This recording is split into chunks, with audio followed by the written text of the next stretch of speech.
I'm in Zagreb, formerly part of Yugoslavia, capital of Croatia, one of my top 5 favorite cities in Europe.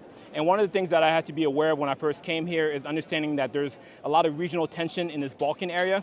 So even though I view Zagreb as like the top dog in Balkan cities, I will never say this when I'm in Serbia. So one thing I had to learn is like, if you're in Croatia, don't talk about how much you love Serbia. If you're in Serbia, don't talk about how much you love Croatia.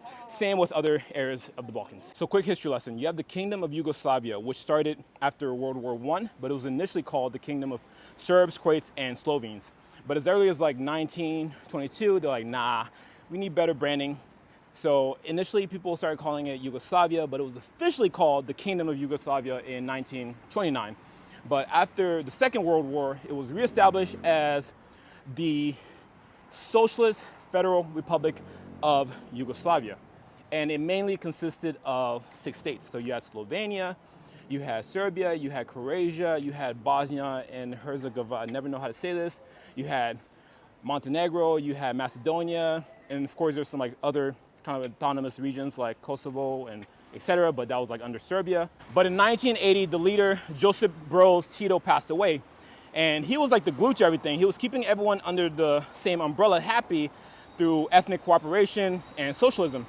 So when he passed away, you had like a decade plus of like economic decline and rising nationalism, which becomes a problem because everyone's like, yo, I want to do my own thing. Serbs are like, yo. Croats are like, yo. Slovenes are like, yo.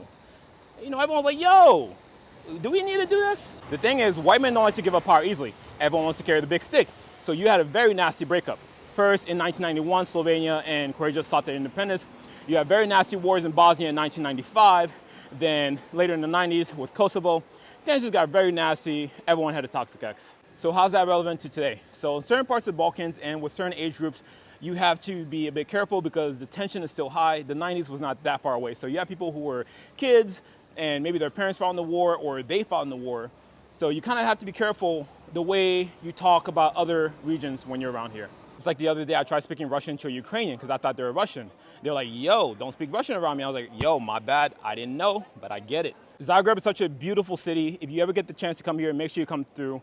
Amazing people, amazing food, amazing culture.